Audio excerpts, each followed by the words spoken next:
سلام دوستان عزیز، من میلاد هستم. خوش اومدید به کانال خودتون. امروز با هم میریم سراغ یکی از جشنواره‌های معروف و جذاب نورنبرگ، یعنی فولک فست، یا همون جشنواره مردمی که قدمتش به بیش از 200 سال میرسه. این جشنواره هر سال 2 بار برگزار میشه، یکی در بهار به مدت 16 روز و دیگری در پاییز به مدت 17 روز. فولک فست مثل شهر بازی خودمونه، پر از وسیله‌های هیجان انگیز و مفرحه، از چرخ و فلک‌های بزرگ گرفته تا ترن‌های هوایی و البته قطار وحشت. هر کس با هر سلیقه‌ای اینجا یک تفریح هیجان انگیز پیدا می‌کنه. ولی امروز یک روز خاص داریم، چون نمایش تراکتورهای قدیمی در محوطه جشنواره برپاست و این موضوع خیلی از علاقه‌مندان به دنیای ماشین‌ها رو به اینجا کشونده. خیلی ها با دوربین‌هاشون این لحظه زیبا رو ثبت می‌کنن.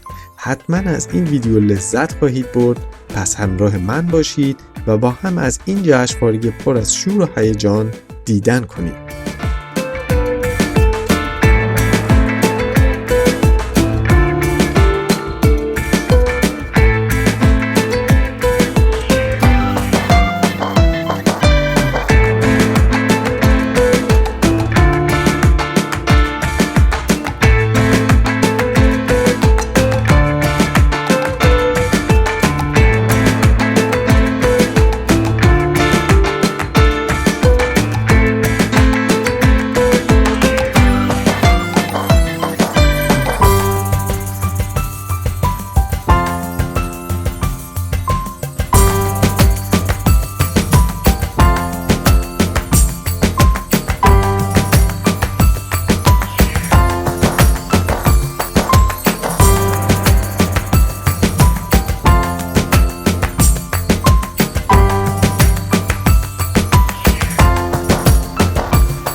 خیلی از مجموعه‌های تفریحی توی آلمان یک هزینه ورودی دارن.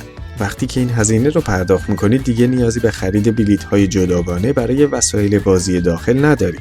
اما در این جشنواره ورودی کاملا رایگانه و شما هر وقت بخواید از وسایل بازی استفاده کنید باید فقط بلیط همون قسمت رو خریداری کنید و خوشبختانه بلیط‌ها خیلی گرون نیستن.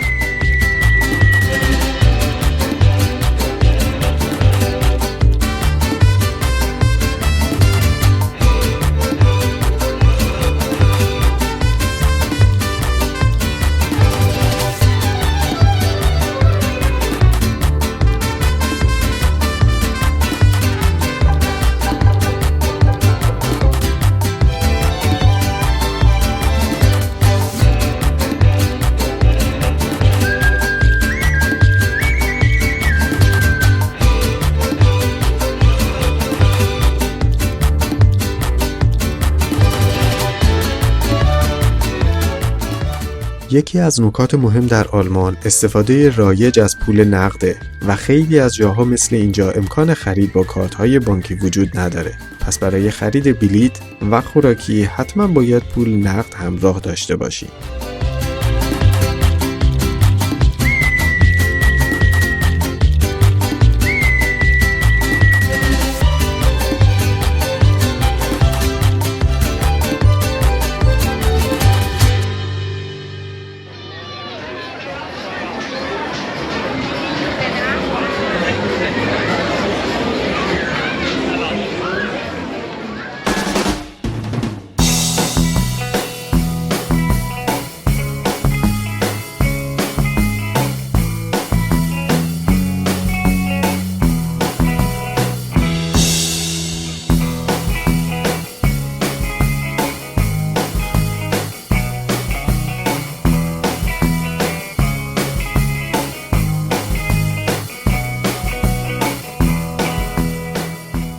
اگر از ویدیو خوشتون اومده لطفاً یه لایک بزنید و نظراتتون رو تو کامنت ها بنویسید.